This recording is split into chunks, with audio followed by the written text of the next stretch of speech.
देश की सबसे बड़ी संसद जो थी उसमें सवाल लगाने के बदले में एवज में जो है वो पैसे लेने का मामला सामने आया था और एक एमपी को अपनी कुर्सी से भी हाथ धोना पड़ा था। हमारे पास एथिक कमेटी भी है और अगर कहीं कोई जो है कोई सामान्य विधायक कोई प्रश्न करके कोई अनएथिकल कोई काम करता है या तो उसकी भी है रिपोर्ट अगर कोई शिकायत आती है तो वो जांच होती है। हिमाचल सरकार जो है एक पिटीशन कमेटी बनाने जा रही है, तो आप बताएं कि ये कमेटी क्या होगी और इसका क्या काम होगा और जनता को इससे क्या लाभ मिलेगा। किसी भी विधायक को जब वो गाँव में जाता है तो महसूस होता है कि एक गरीब परिवार है, बेघर है, इसको किसी भी योजना के तहत इसकी इमदाद नहीं हो सकती, तो विधायक क्षेत्र निधि योजना के अंदर ऐसी व्यवस्था कर दी जाए वो अपने उस विधायक क्षेत्र निधि के माध्यम से 2 लाख, 2.5 लाख, 3 लाख रुपया देने की व्यवस्था है। पिछले 8 महीनों से जब से अध्यक्ष के रूप में हिमाचल प्रदेश में काम कर रहा हूँ, मैं ये देख रहा हूँ कि बहुत सारे ऐसे मुद्दे हैं जिन पर सरकारी विभागों को निर्णय ले लेना चाहिए। कोई भी एप्लीकांट है, अभ्यर्थी है, जिसको विभागीय इशू है, मुद्दा है और विभाग संबंधित जो है उसके ऊपर कोई कार्रवाई नहीं कर रहा है और जो है वो उसको रिलीफ नहीं मिलती। नमस्कार, मैं हूं विनोद कुमार और आप देख रहे हैं दी न्यूज रडार। आज हमारे साथ हिमाचल विधानसभा के अध्यक्ष कुलदीप पठानिया जी हैं। हिमाचल सरकार जो है एक पिटीशन कमेटी बनाने जा रही है, तो आप बताएं कि ये कमेटी क्या होगी और इसका क्या काम होगा और जनता को इससे क्या लाभ मिलेगा। हिमाचल प्रदेश की विधानसभा में जब मैं 6th विधानसभा का जब मैं सदस्य था तो ये पिटीशन कमेटी हुआ करती थी और सबऑर्डिनेट लेजिस्लेशन की भी एक कमेटी थी, लेकिन उसके बाद फिर रिफॉर्म्स आए और उसमें जो कमेटियां हैं उनका पुनर्गठन हुआ।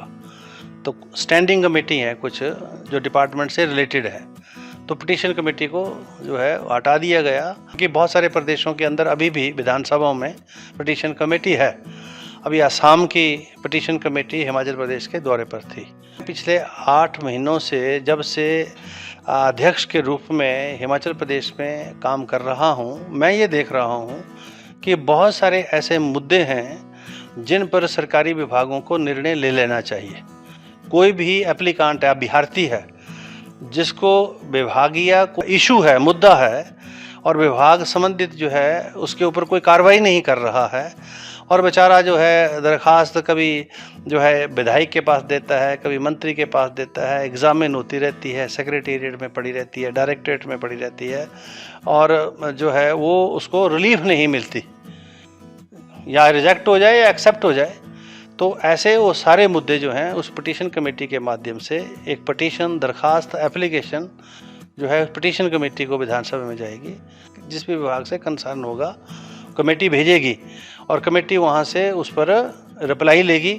फिर रिप्लाई लेने के बाद जो है जब कमेटी को ये लगेगा दोनों उस जो जिसने पिटीशन की है और विभाग ने जो बोला है उसमें कहाँ अंतर है और अगर कोई अंतर है तो उसको एग्जामिन करेगी कमेटी, डिपार्टमेंट को बुलाएगी और फिर उसका क्रॉस एग्जामिनेशन होगा और फिर जो है वो मुद्दे के ऊपर आगे अपना निर्णय देगी। उसकी रिपोर्ट विधानसभा में ले होगी और जो विधानसभा की रिपोर्ट में कमेटी जो रिकमेंडेशन करेगी उसको हम गवर्नमेंट को भेज के जो है उन रिकमेंडेशंस को मनवाएंगे। पिटीशन कमेटी है, ये कब तक जो है वो धरातल पर हमें नजर आएगी, कब काम करना? ये बस अभी अप्रैल के बाद रिकॉन्स्टिट्यूट हो जाएगी। आपने बहुत एक और कमेटी मैंने कॉन्स्टिट्यूट की अभी। हमारी जो पंचायती राज संस्थाएं हैं, अर्बन बॉडीज़ हैं, जितना बजट सरकार खर्चती है उससे पैरेलली ज़्यादा बजट जो है इन संस्थाओं के माध्यम से खर्च होता है। उसका ऑडिट होता है और सोशल ऑडिट भी होता है, उसकी रिपोर्ट आती है, लेकिन जो ऑडिट ने जो विषय उठाए होते हैं वो उनके ऊपर कोई एक्शन नहीं होता क्योंकि रिपोर्ट वैसी की वैसी पड़ी रहती है, विधानसभा में ले नहीं होती थी।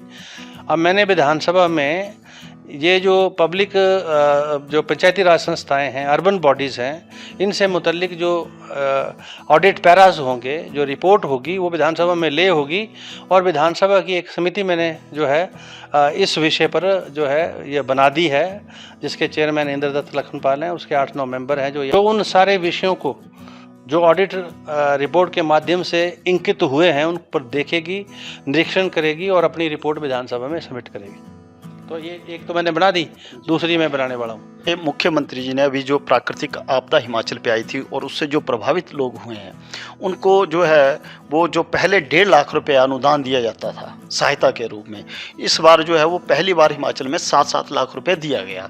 तो आपने इसी तर्ज पर जो है वो जो सोशल वेलफेयर डिपार्टमेंट के द्वारा जो गृह निर्माण राशि दी जाती है SC ST वर्ग के लिए 1.5 लाख रुपए, उसको भी बढ़ाने की आपने मांग की है या बात कही है? 1.5 लाख मिल रहा है आज मकान के निर्माण के लिए जो वेलफेयर की योजना से, वो आज के महंगाई के प्रोपोर्शन में बहुत कम है। तो जैसे अब राहत राशि को, रिलीफ को हमने 7 लाख किया है जिसका मकान, यद्यपि 7 लाख भी कोई पक्के मकान जिसका पक्का गिर गया 7 लाख क्या होता है, लेकिन कम से कम 1 से 7 तो पहुंची सरकार जो है। हाँ, 7 गुना बढ़ोतरी है। तो उसमें भी ये 1.5 लाख की जगह जो है 3 लाख आए, 4 लाख आए, 5 आए, 7 हो जाए तो बहुत बढ़िया बात है। चाहे प्रधानमंत्री आवास योजना है, चाहे मुख्यमंत्री आवास योजना है, और उन श्रेणियों को भी उसमें इंक्लूड किया जाए जो वेलफेयर की SC ST कैटेगरी के अलावा की जो श्रेणियाँ, जिसमें माइनॉरिटीज़ भी आती है, अल्पसंख्यक भी आते हैं, मुस्लिम भी आते हैं। इंदिरा गांधी आवास योजना में 2% जो है टोटल सैंक्शन मकानों में से जो है माइनॉरिटीज़ को भी मिलता था, लेकिन वर्तमान में उसको वहाँ से उस श्रेणी से हटा दिया। तो गरीब तो किसी भी धर्म का हो सकता है, किसी भी जाति का हो सकता है। मैं तो इससे आगे भी चला गया, मैंने कहा विधायक क्षेत्रीय निधि योजना के माध्यम से भी ये व्यवस्था कर दी जाए कि जब कभी किसी भी विधायक को, जब वो गांव में जाता है, उसको महसूस होता है कि ये गरीब परिवार है, बेघर है, इसको किसी भी योजना के तहत इसकी इमदाद नहीं हो सकती, तो विधायक क्षेत्रीय निधि योजना के अंदर ऐसी व्यवस्था कर दी जाए, वो अपनी उस विधायक क्षेत्रीय निधि के माध्यम से 2 लाख, 2.5 लाख, 3 लाख रुपया देने की व्यवस्था उसमें हो।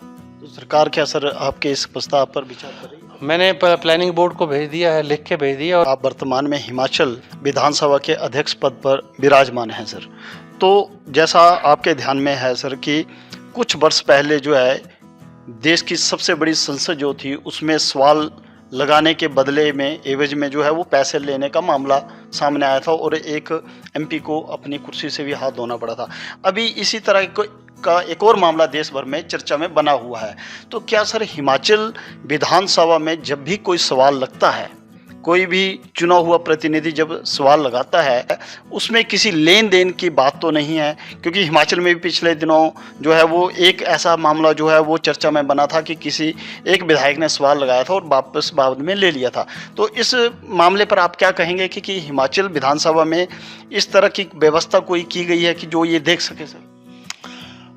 वैसे तो जो हमारी विधानसभा के अंदर जो वर्तमान व्यवस्था ये है कि प्रश्न काल के माध्यम से प्रश्न होते हैं और वो प्रश्न जो चुने हुए प्रतिनिधि विधायक के रूप में होते हैं वो करते हैं और सरकार उसके ऊपर जो है जानकारी देती है। उन प्रश्नों में जो वो कानूनी परिधि के अंदर कितने आते हैं ये विधानसभा सचिवालय देखता है और उन प्रश्नों को वो टेबल करता है, उसकी प्रायोरिटी फिक्स करता है। तो जब प्रश्न लगता है और उसका आगे जवाब आता है तो जो विधायक जिसने किया होता है ये उसके अधिकार में है कि कई बार विधायक जो है प्रश्न का जवाब तो आ जाएगा, लेकिन वो टेबल तब होगा जब वो विधायक अंदर उस प्रश्न को करेंगे। हमारे पास एथिक कमेटी भी है और अगर कहीं कोई जो है कोई सामान्य विधायक कोई प्रश्न करके कोई अनएथिकल कोई काम करता है या तो उसकी भी जो है रिपोर्ट, अगर कोई शिकायत आती है तो वो जांच होती है। जैसे आप पार्लियामेंट के अंदर भी जो है एक विषय जो है पार्लियामेंट के जो है संज्ञान में है और उस विषय को देख रही है। हिमाचल प्रदेश की विधानसभा में अभी तक कोई ऐसा विषय आया नहीं है। अगर कोई ऐसा विषय आएगा तो उसके ऊपर भी विधानसभा सचिवालय पूरी तरह से जो है कार्रवाई करेगा। Make sure to press like and drop a comment. Please don't forget to subscribe to the News Radar.